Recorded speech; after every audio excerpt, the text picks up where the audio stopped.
ஒரு பெண் வந்து என்கிட்ட வந்தாங்க. அதாவது கல்யாணம் ஆகக்கூடிய பெண். அந்த பெண் வந்து என்கிட்ட கேட்குறா. என்ன கேட்குறா அப்படின்னா, அம்மா எங்கள் அம்மா சொல்கிறாங்க, நீ புகுந்த வீட்டுக்கு போன பிறகு அவங்க என்ன சொல்கிறாங்களோ அதன்படி தான் நீ கேட்கணும் அப்படின்ட்டு சொல்கிறாங்கம்மா. எனக்கு அது ரொம்ப கஷ்டமாக இருக்குது. என்ன அப்படின்னா, எனக்குன்னு ஒரு சில கனவுகள் இருக்காதா, எனக்குன்னு ஒரு ரூல்ஸ் இருக்காதா, அந்த மாதிரி நான் வாழக்கூடாதா, என்னுடைய ரூல்ஸ் அண்ட் ரெகுலேஷனோட நான் வாழக்கூடாதா அப்படின்னு எனக்கு ஒரு கொஷின்ஸ் இருக்குமா. சரி அப்படிங்கிறேன். நான் கேட்டேன், சரிம்மா இப்போ ஏதாவது வேலைக்கு போறியானா? ஆமாம்மா அப்படின்னா. சரிம்மா நீ படிச்சிருக்க இல்லையா, உன்னுடைய ரூல்ஸ் அண்ட் ரெகுலேஷனை அந்த கம்பெனியில் அப்ளை பண்ணுறியா, இல்லை அவங்களுடைய ரூல்ஸ் அண்ட் ரெகுலேஷனை நீ ஃபாலோ பண்ணுறியாம்மாண்ணா? அவங்களுடைய ரூல்ஸ் அண்ட் ரெகுலேஷன் ஃபாலோ பண்ணாதானம்மா எங்களுக்கு சேலரி கொடுப்பாங்க, இல்லைனா என்னை எப்படி அப்பாயின்மெண்ட் கொடுப்பாங்க அப்படின்னா. சரி ஓகேம்மா, இப்போ அவங்க வந்து உன்னை நிரந்தரமாக வச்சுருப்பாங்களா, இல்லை அவங்க எடுக்கிறதுக்கான உரிமையும் அவங்களுக்கு இருக்கானா? எப்போ வேணாலும் எடுத்துருவாங்கம்மா, அதெல்லாம் வந்து கேரண்டி சொல்ல முடியாதும்மா அப்படின்னு. சரிம்மாண்ணா, ஆனால் கொஞ்சம் சம்பளம், அதாவது உங்களை எப்போ வேணாலும் எடுக்க முடியும், கொஞ்சம் சம்பளம் கொடுப்பாங்க.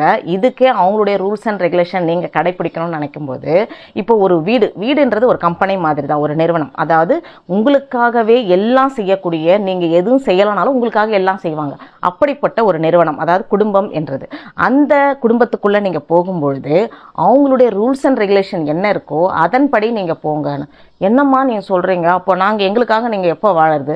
சரிம்மா அதே வரேன் நான் உங்கள் இஷ்டத்துக்கு. உங்கள் கம்பெனியில் போன பிறகு உங்களுடைய ரூல்ஸ் அண்ட் ரெகுலேஷன் நீங்கள் எப்போ அப்ளை பண்ணுவீங்க அப்படின்னா, நாங்கள் அவங்களுடைய நம்பிக்கையை சம்பாரித்த பிறகு, எனக்குன்னு ஒரு ஹையர் கிரேட் வந்த பிறகு அப்போ வந்து என்னுடைய ரூல்ஸ் அண்ட் ரெகுலேஷனை கொடுப்பேன். அப்படி இல்லைனா நான் ஒரு கம்பெனியை ஆரம்பிப்பேன், அப்போ என்னுடைய ரூல்ஸ் அண்ட் ரெகுலேஷனை நான் அப்ளை பண்ணுவோம்மா அப்படின்னா. அதே மாதிரி தான்மா, ஒரு குடும்பத்துக்குள்ளே நீங்கள் நுழைஞ்ச பிறகு அவங்களுடைய ரூல்ஸ் அண்ட் ரெகுலேஷன் படி நீங்கள் கடைப்பிடிச்சிக்கிட்டு வந்தீங்க அப்படின்னா, அப்போ அவங்களுடைய நம்பிக்கையை நீங்கள் சம்பாதிப்பீங்க. நீங்கள் சம்பாரித்த பிறகு நீங்கள் என்ன சொல்கிறீங்களோ அதன்படி அந்த குடும்பம் நடந்துக்கிட்டு போகும்.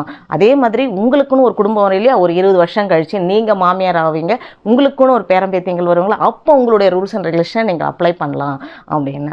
என்னம்மா இது அநியாயமாக இருக்குது. என்ன அப்படின்னா, ஒரு கம்பெனினா கூட உங்களால் எடுத்துருவோம். இவங்க வந்து இந்த அப்பாயின்மெண்ட்டில் இருக்கணுன்ற அவசியம் கிடையாது, இவங்களை வந்து ரிசைன் பண்ண வச்சிடலாம், இல்லை உங்களை ஜாபை விட்டு வெளியே அனுப்பலாம், எல்லா உரிமையும் இருக்குது. ஆனால் குடும்பம்ன்றது அப்படி கிடையாது. உங்களை வெளியே அனுப்புறதுக்கான உரிமையும் கிடையாது. அதே மாதிரி உங்களுக்காகவே காலம் ஃபுல்லாக, அதாவது கல்யாணன்றது 1000 காலத்து பயிர் அப்படின்னு சொல்லுவாங்க, உங்களுக்காக அந்த குடும்பம் எல்லாத்தையும் செய்யும் பொழுது கொஞ்சம் அவங்களுடைய ரூல்ஸ் அண்ட் ரெகுலேஷன் தயவு செய்து கடைப்பிடிங்க கொஞ்ச நாளைக்கு. ஏன்னா நிலை உயரும் போது பணிவு கொண்டால் உலகம் உன்னிடம் மயங்கும் அப்படின்ற ஒரு பாடல் இருக்குது. அப்படி இருக்கும்போது உங்களுக்காக செய்யக்கூடிய அந்த குடும்பத்தில் அவங்களுடைய ரூல்ஸ் அண்ட் ரெகுலேஷனோட நீ நடந்துக்கிட்டு போனீங்கன்னா இதை விட பெரிய அன்பு வேறு எந்த இடத்துலையும் சம்பாதிக்க முடியாது. அதனால் தயவு செய்து எல்லா பெண்களுமே சரி, இப்போ இருக்கிற பெண்கள் என்ன நினைக்கிறாங்கன்னா, என் இஷ்டப்படி தான் நடந்துக்குவேன், அந்த வீட்டுக்கு போனால் கூட சரி எனக்கு என்ன இஷ்டம் இருக்கோ அதுதான் நான் செய்வேன் அப்படின்னு நினைக்கிறாங்க. கொஞ்சம் யோசிச்சு பாருங்கள், நீங்கள் வேலை செய்கிற இடத்துலையோ இல்லை கம்பெனியிலோ உங்களுடைய ரூல்ஸ் அண்ட் ரெகுலேஷன் அப்ளை பண்ணப்படுதா அப்படின்றத கொஞ்சம் யோசிங்க. கண்டிப்பாக கிடையாது. அப்படி இருக்கும்போது குடும்பத்தில் மட்டும் ஏன் உங்களுடைய ரூல்ஸ் அண்ட் ரெகுலேஷன் அப்ளை பண்ணுறீங்க? உங்களோட பெரியவங்களோ என்ன சொல்கிறாங்களோ அதன்படி கொஞ்சம் நடந்துக்கிட்டு போனீங்கன்னா குடும்பம் ரொம்ப அமைதியாகவும் சந்தோஷமாகவும் மகிழ்ச்சியாகவும் உங்கள் பிள்ளைங்களும் நீடூடி அந்த பழக்கத்தோடு, அதாவது அந்த பண்பாடோடு வளருவாங்க. அதனால் நம்ம குழந்தைகள் என்ன பண்ணுவாங்கன்னா, நம்ம சொல்கிறதெல்லாம் பிள்ளைங்க செய்கிறதில்ல, நம்ம என்ன செய்கிறோமோ அதை தான் அப்படியே கற்றுக்குதுங்க. அதனால் நீங்கள் செயலில் நீங்கள் எதெல்லாம் பண்ணுறீங்களோ அதெல்லாம் பிள்ளைங்க கற்றுக்கும். நீங்கள் எப்படி உங்கள் மாமியார்கிட்ட நடந்துக்கிட்டீங்க, உங்கள் அப்பா அம்மா கிட்ட நடந்துக்கிட்டீங்களோ அதே மாதிரி தான் உங்கள் பிள்ளைங்களும் நாளை, அதாவது ஒரு 20 வருஷம் கழிச்சு உங்ககிட்ட அந்த அன்போட பாசத்தோட அந்த மரியாதையோட அந்த பிள்ளைங்க கற்றுக்கிட்டு வருங்க. அதனால் கொஞ்சம் வந்து பெற்றோர்களை வந்து மதித்து நடங்க, புகுந்த வீட்டிலையும் கொஞ்சம் மதித்து நடங்க, உங்கள் குடும்பம் வந்து சந்தோஷமாக இருக்குங்க.